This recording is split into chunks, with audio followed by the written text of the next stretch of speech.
So next we're going to speak about fin placements, and there's a lot of concern about fin placements. It's a pretty easy concept to understand. So with surfboard fin placements, the back fin, if it's too far back on your board, you are going to find your board a bit stiff, but with a lot of drive and less turning. If your back fin is further forward, you're going to find your board pivots really nicely, but lacks a bit of drive. Alright, so we're looking at the back fin placement. And what I'm going to do is use my shaper's rule, and you'll see over here it's got all your markings right from 1 all the way through to 6. So generally all your power based surfers enjoy having their back fin at 3 1/4 inches, which would be that marking over there.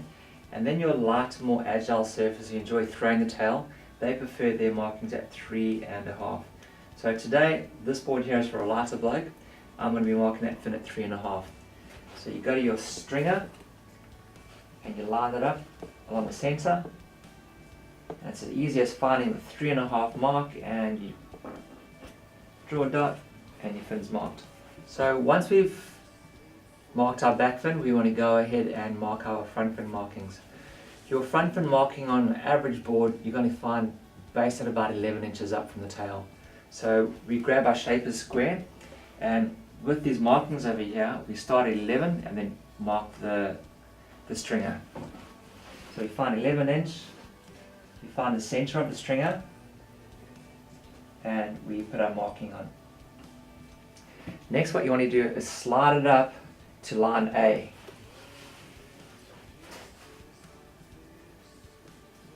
Keeping it perpendicular with the stringer. Scrolling along line A, you'll see a whole bunch of markings on the side of the rail over here. On an average set of fins for your side fin on a thruster, the marking off the rail is generally 1 1/8 inches off the rail.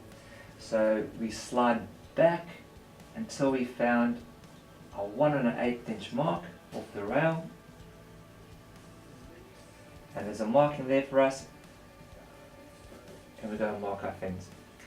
Now, from your back fin marking, if your fins were to be parallel, your board would be super fast, but you'd never turn it.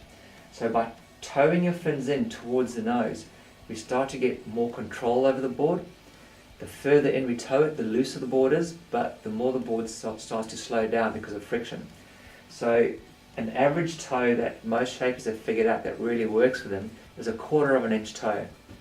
So from your marking over there, we have a 0, you count back to a 1/4 inch, and there you have your measurements for your side fin as well as your toe.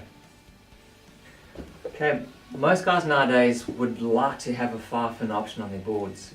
So something about quad fins that shapers need to be made aware of is that with having your quad rear close to your rail, you definitely get more speed and more drive out of the board because you've got more surface area close to the rail. The downside to that is that your board tends to track and slide out a fair bit, so you lose a bit of that control. However, if you take that back fin and you move it closer to the stringer, it starts to get more of a feeling of a thruster. The closer you go to the stringer, the less speed you get, but the more control you get. So it's about kind of shifting it around and finding that happy medium that you're happy with. So today we've got a small little board. It's a 5'4". So for the back fin marking, I'm probably going to go about, I'd say 5 1/4. So again, I go to my shaper's square and I'll go to 5 1/4, and then I'll mark where I want the back fins, the height up.